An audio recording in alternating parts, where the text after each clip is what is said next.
Hi friends, അപ്പോൾ നമ്മുടെ എടത്തോ പള്ളിയിൽ അങ്ങനെ കൊടിയേറി. അപ്പോൾ ഞാൻ പറഞ്ഞു, ചേട്ടാ എങ്കിൽ നമുക്ക് പള്ളി വരെ ഒന്ന് പോയാലോ? അപ്പോൾ ബാ. വരണമല്ലോ.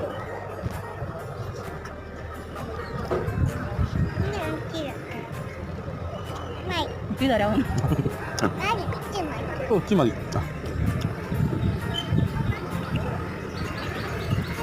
എന്നിട്ട് ഞങ്ങൾ കുറച്ച് സെൽഫീസും വീഡിയോസും ഒക്കെ എടുത്ത് പിന്നെ അവിടുന്ന് കിട്ടിയ ചരടാണെങ്കിൽ പൊന്നാങ്ങളുടെ ഞാൻ കെട്ടിക്കൊടുക്കുവാണേ. അതിനിടയ്ക്ക് കൊണ്ട് ആ ഒരു തിന്നുക എങ്ങനെ ഇരിക്കുന്നു. പിന്നെ ഞങ്ങൾ ഓർത്തെങ്കിൽ അങ്ങ് പോയേക്കാൻ, നല്ല മഴക്കോളുണ്ട്. പിന്നെ പുള്ളി എൻ്റെ ബാഗ് എടുത്തിട്ട് അമ്മയെ ചൂളി പോകാമെന്നും പറഞ്ഞ് അങ്ങനെ അങ്ങ് നടക്കുക. പിന്നെ ഞങ്ങളങ്ങ് പോയി. അപ്പോൾ അതുകൊണ്ട് ആ വഴിക്കെല്ലാം നല്ല രസം, അങ്ങോട്ട് ഇങ്ങി വരെ തോരണങ്ങളൊക്കെ കിട്ടി, 4 സൈഡും കച്ചവടക്കാരും എല്ലാം നല്ല ഭംഗി. അപ്പോൾ പെരുന്നാളിന് കാണാം ഇനി. ഓക്കെ, അപ്പോൾ പുതിയൊരു വീഡിയോ ആയിട്ട് വീണ്ടും കാണാം. ബൈ.